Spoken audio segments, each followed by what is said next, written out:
अमीरों की कमाई गरीबों से 38 गुना ज्यादा है और यह हाल 10 सालों से जस का तस है। कोविड लॉकडाउन के दौरान जब दुनिया सुस्त पड़ी थी, तब भी अमीरों की संपत्ति में इजाफा हो रहा था। ये किसी फिल्म की कहानी नहीं है, बल्कि भारत की हकीकत है। लेकिन यह तस्वीर चमक दमक भरे प्रचार प्रसार अभियान के आगे दिखाई नहीं देती और इस पर चर्चा भी नहीं होती। नमस्कार, मैं हूं अरुण पांडे। विश्व असमानता रिपोर्ट 2026 के मुताबिक भारत के सबसे अमीर 1% लोगों के पास देश की 40% से ज्यादा संपत्ति है, जबकि आधे से ज्यादा आबादी के पास सिर्फ 6%। एक तरफ कुछ लोग एक दिन में करोड़ों कमाते हैं, दूसरी तरफ औसत भारतीय की सालाना इनकम 5,50,000 रुपए है। ये आंकड़े चौंकाने वाले हैं और आज हम इसी रिपोर्ट पर बात करेंगे कि भारत में आय और संपत्ति की ये खाई क्यों बनी, सरकार की नीतियां इसके लिए कितनी जिम्मेदार हैं, दुनिया के बाकी देशों से तुलना में हम कहां हैं और भविष्य के लिए क्या संकेत है। रिपोर्ट के आंकड़े बताते हैं कि भारत में आर्थिक असमानता दुनिया के सबसे खराब स्तरों पर है। भारत की बात करें तो देश की कुल कमाई का 58% हिस्सा सिर्फ टॉप के 10% अमीरों के पास जा रहा है। वहीं नीचे के 50% लोगों को सिर्फ 15% मिलता है। मतलब अमीरों की कमाई गरीबों से 38 गुना ज्यादा है और ये रेशियो पिछले 10 सालों से बना हुआ है। संपत्ति की असमानता और भी चौंकाने वाली है। टॉप 10% लोगों के पास कुल संपत्ति का 65% हिस्सा है और टॉप 1% अकेले 40% पर कब्जा जमाए हैं। औसत भारतीय की संपत्ति करीब 25 लाख रुपए है, लेकिन नीचे के 50% के पास सिर्फ 1,60,000 रुपए ही हैं। महिलाओं की हालत तो और भी खराब है। सिर्फ 15.7% महिलाएं नौकरी कर रही हैं और कुल लेबर इनकम का सिर्फ 20% कमाती हैं। अगर घरेलू काम को जोड़ें तो महिलाएं पुरुषों से ज्यादा घंटे काम कर रही हैं, लेकिन प्रति घंटा कमाई सिर्फ 1/3 है। ये आंकड़े 1980 से बढ़ते जा रहे हैं। रिपोर्ट कहती है कि 1990 से 1980 तक असमानता थोड़ी कम हुई थी, लेकिन उदारीकरण के बाद ये फिर से आसमान छूने लगी। CMII के डेटा पर आधारित एक और रिपोर्ट के मुताबिक 1990 से 2019 तक वैश्विक असमानता घटी, लेकिन भारत में बढ़ी। टॉप 1% की आय का हिस्सा 11% से बढ़कर 21% हो गया। कोविड ने इसे और बदतर बनाया। अप्रैल 2020 में औसत आय फरवरी में 47% कम हुई, ग्रामीणों में 42%, शहरी क्षेत्रों में 53%। नीचे के 20% परिवारों की आय लगभग शून्य हो गई। इस दौरान भारतीय सबसे ज्यादा प्रभावित हुए मिडिल क्लास को नौकरी मिलना मुश्किल हो गया।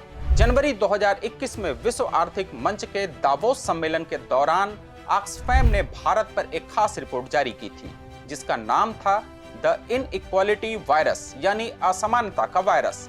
यह नाम ही बता देता है कि कोविड महामारी ने अमीर और गरीब के बीच की खाई को कितना गहरा कर दिया। रिपोर्ट की शुरुआत संयुक्त राष्ट्र के महासचिव एंटोनियो गुटेरेस के इन शब्दों से होती है। कोविड-19 ने बढ़ती असमानता को साफ दिखा दिया है।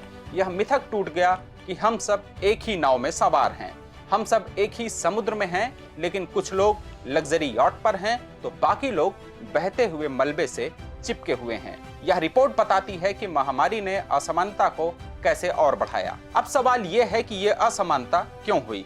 ताजा रिपोर्ट के मुताबिक मुख्य कारण ऐतिहासिक और स्ट्रक्चरल हैं।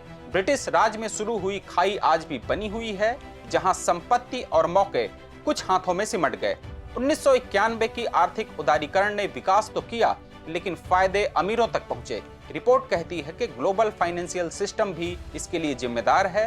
भारत जैसे विकासशील देश हर साल अपनी GDP का 1% अमीर देशों को ट्रांसफर करते हैं, कर्ज और प्रॉफिट के जरिए। भारत में असमानता के बड़े कारण है शिक्षा और स्वास्थ्य में असमान पहुंच, जाति और जेंडर आधारित भेदभाव और शहरी ग्रामीण में विभाजन भी इसका एक कारण है। रिपोर्ट में क्लाइमेट चेंज का भी जिक्र है, जहां अमीर 77% कार्बन एमिशन करते हैं, लेकिन गरीब 75% नुकसान झेलते हैं। कुल मिलाकर ये बाजार की नहीं बल्कि पावर और इंस्टीट्यूशनल चॉइस की वजह से है। भारत सरकार की नीतियां इस असमानता को बढ़ाने में कितनी जिम्मेदार हैं? रिपोर्ट कहती है कि असमानता कोई हादसा नहीं है, बल्कि पॉलिसी चॉइस का नतीजा है। उदाहरण के लिए 2019 में कारपोरेट टैक्स 30% से घटाकर 22% कर दिया गया, जो अमीर कंपनियों को फायदा पहुंचाता है। जीएसटी ने छोटे बिजनेस पर बोझ बढ़ाया, जबकि बड़े प्लेयर्स को राहत मिली।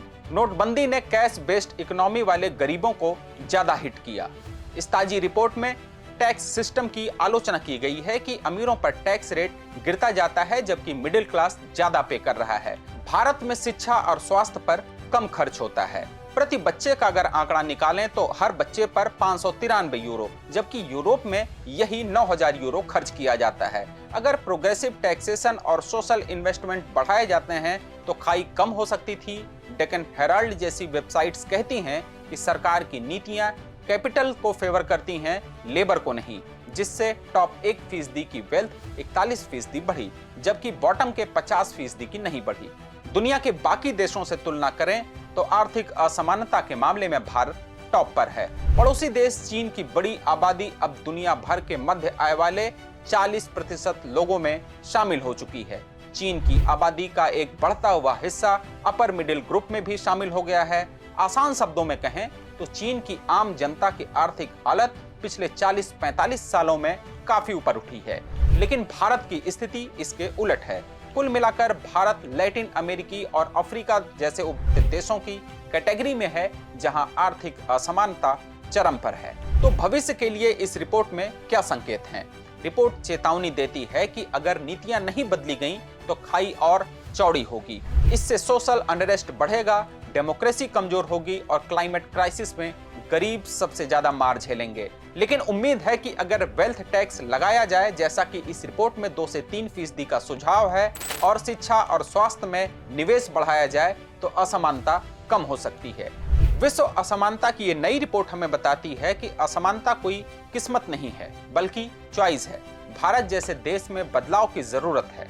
अगर यह वीडियो आपको पसंद आया तो लाइक करें, शेयर करें और हमारे चैनल को सब्सक्राइब करें। धन्यवाद।